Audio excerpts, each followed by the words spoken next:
ഭരണത്തിന് നേതൃത്വം നൽകുന്ന പലരുടെയും വിദ്യാഭ്യാസ യോഗ്യതകൾ പോലും സംശയത്തിൻ്റെ മുൾമുനയിലാണ്.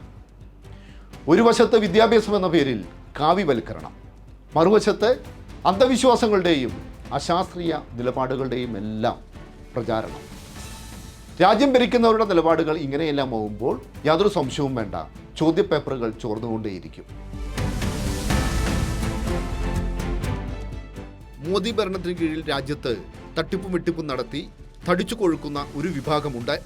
അവരിൽ ഒരാളാണ് ഈ ഫോട്ടോയിൽ കാണുന്ന ദിനേശ് ബിഹാൾ, രാജസ്ഥാനിലെ പ്രമുഖനായ യുവമോർച്ച നേതാവ്, നീറ്റ് ചോദ്യപേപ്പർ ചോർച്ചാ കേസിലെ മുഖ്യപ്രതി.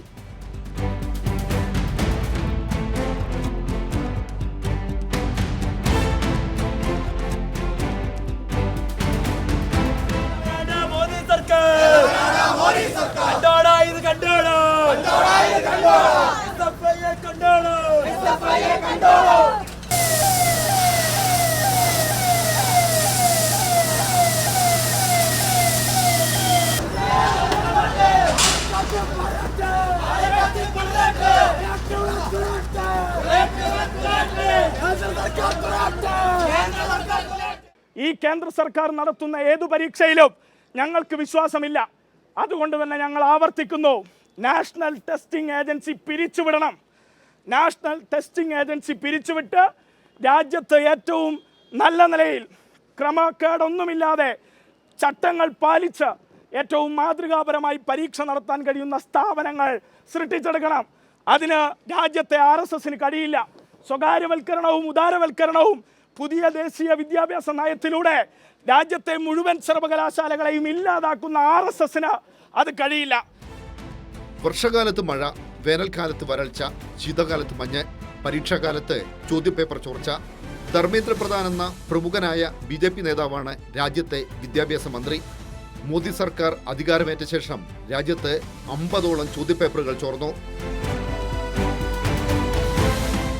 ചോദ്യപേപ്പറുകളുടെ ചോർച്ച മാത്രമല്ല, പല പ്രമുഖരുടെയും വിദ്യാഭ്യാസ യോഗ്യത തന്നെ സംശയത്തിന്റെ മുൾമുനയിലാണ്. പ്രധാനമന്ത്രി നരേന്ദ്രമോദിയുടെ ബിരുദത്തെക്കുറിച്ചുള്ള ദുരൂഹതകൾ ഇതുവരെ നീങ്ങിയിട്ടില്ല.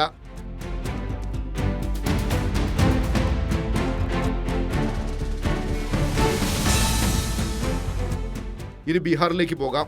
സാമ്രാജ് ചൗധരിയാണ് ഇവിടുത്തെ മുഖ്യമന്ത്രി. സാമ്രാജ് ചൗധരി പ്രമുഖനായ BJP നേതാവ് മാത്രമല്ല, ഒരു കൊടും ക്രിമിനൽ കൂടിയാണ്. ഇനി സാമ്രാജ് ചൗധരിയുടെ വിദ്യാഭ്യാസ യോഗ്യത നോക്കാം.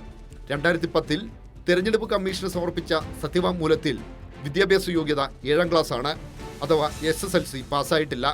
എന്നാൽ ഇപ്പോൾ പറയുന്നു കാലിഫോർണിയ സർവകലാശാലയിൽ നിന്ന് ഹോണററി ഡോക്ടറേറ്റ് ഉണ്ടെന്ന്. ഒരു മുഖ്യമന്ത്രി 10ാം ക്ലാസ് പാസ്സാവാതിരിക്കുന്നത് അയോഗ്യതയല്ല. പക്ഷേ കാര്യം തുറന്നു പറയണം, ഉരുണ്ട് കളിക്കരുത്.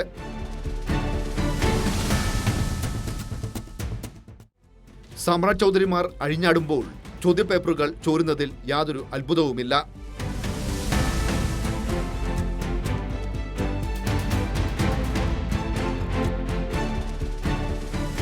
മെയ് 3-നാണ് നീറ്റ് പ്രവേശന പരീക്ഷ നടന്നത്. പരീക്ഷ എഴുതിയത് 22 ലക്ഷം വിദ്യാർത്ഥികൾ.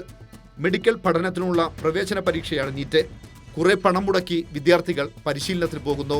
ഓരോ വർഷവും ആയിരക്കണക്കിന് പേരാണ് ഡോക്ടർമാരായി പുറത്തിറങ്ങുന്നത്. പിഴവുകളില്ലാതെ ഒരു മെഡിക്കൽ പ്രവേശന പരീക്ഷ നടത്താൻ മോദി സർക്കാരിനാകില്ല. ശ്രദ്ധ രാജ്യത്തെ മെഡിക്കൽ വിദ്യാഭ്യാസത്തെ വർഗീയവൽക്കരിക്കുന്നതിലാണ്. മോദി ഭരണത്തിന് കീഴിലെ മതവിദ്വേഷവും ആതുര സേവന രംഗത്തെ പിന്നാക്കാവസ്ഥയും തമ്മിൽ ബന്ധമുണ്ട്. ജമ്മു കാശ്മീരിലേക്ക് പോകാം. ജമ്മുവിൽ ഒരു മെഡിക്കൽ കോളേജ് ഉണ്ടായിരുന്നു. നീറ്റ് പരീക്ഷയിലെ റാങ്ക് ലിസ്റ്റ് അനുസരിച്ച് വിദ്യാർത്ഥി പ്രവേശനം നടത്തി. പ്രവേശന പട്ടികയിൽ സംഘപരിവാർ ഒരു കുറ്റം കണ്ടു. പ്രവേശനം നേടിയവരിലും കൂടുതലും മുസ്ലിങ്ങളാണത്രേ. മെഡിക്കൽ കോളേജിനെതിരെ സംഘപരിവാർ സമരം ആരംഭിച്ചു. മെഡിക്കൽ കൗൺസിൽ സംഘം കോളേജ് പരിശോധിച്ചു. സംഘം കോളേജിനുള്ള അനുമതി റദ്ദാക്കി. അന്ന് സംഘപരിവാറുകാർ ജമ്മുവിൽ ആഹ്ലാദ പ്രകടനം നടത്തി.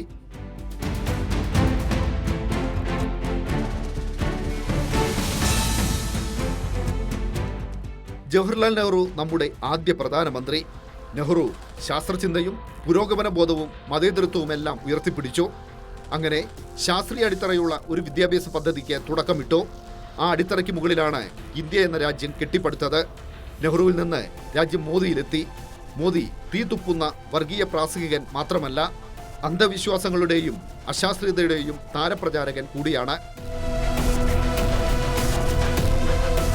കൊച്ചുകുട്ടികളിൽ വർഗീയ വിഷം കുത്തിവെക്കുന്നതിന് മോദി കണ്ട എളുപ്പവഴി പാഠപുസ്തക പരിഷ്കരണമായിരുന്നു. ശാസ്ത്രത്തിന് പകരം കെട്ടുകഥകൾ പ്രചരിപ്പിച്ചു. ഗാന്ധിക്ക് പകരം ബ്രിട്ടീഷുകാരോട് മാപ്പിരന്ന സവർക്കറെ കുറിച്ച് പഠിപ്പിച്ചു. മുസ്ലിങ്ങളെ വെറുക്കപ്പെടേണ്ടവരാക്കി മാറ്റി. അധ്യാപിക വിദ്യാർത്ഥിയെ മതം നോക്കി ശിക്ഷിക്കുന്ന ദുരന്ത കാഴ്ചയ്ക്കും രാജ്യം സാക്ഷ്യം വഹിച്ചു.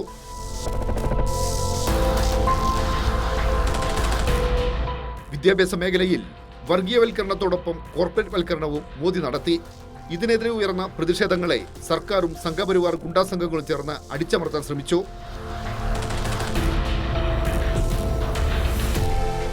ഉന്നത വിദ്യാഭ്യാസ മേഖല എത്ര കുത്തഴിഞ്ഞതാണെന്ന് വിദ്യാർത്ഥി സമൂഹത്തിന് മനസ്സിലായിരിക്കുന്നു. തട്ടിപ്പും ക്രമക്കേടും വളരെ വ്യക്തം. ആത്മാഭിമാനമുണ്ടെങ്കിൽ മോദിയുടെ വിശ്വസൻ ധർമ്മേന്ദ്ര പ്രധാൻ രാജിവെച്ച് പുറത്തു പോകണം.